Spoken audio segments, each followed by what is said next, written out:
আজকে আমি মিষ্টি কুমড়া পিঠা বানিয়ে দেখাবো। তো সেইজন্য আমি একটা হাঁড়িতে ২ কাপ পানি দিয়েছি আর তারপর অল্প একটু লবণ দিয়ে পানিটা ফুটিয়ে নিয়েছি।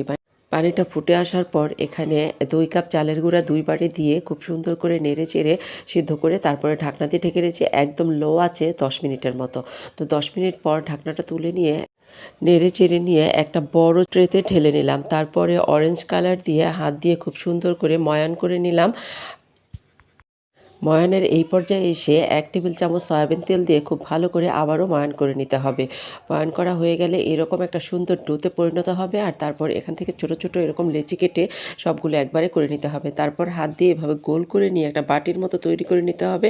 আর তারপর গুড় আর নারিকেলের একটা পুর তৈরি করা আছে সেটা ভিতরে দিয়ে মুখটা এভাবে বন্ধ করে নিয়ে গোল করে নিতে হবে। আর তারপর চামচের নিচের অংশটা দিয়ে এভাবে করে মিষ্টি কুমড়ার মতো একটা শেপ দিতে হবে আর লবঙ্গ দিয়ে বোটা দিয়ে দিতে হবে। সবগুলো বানিয়ে নিলাম। তো এখন এইগুলো আমি অন্যান্য যে সিদ্ধ পিঠা আছে সেগুলোর মতন ভাবে সিদ্ধ করে নিলাম।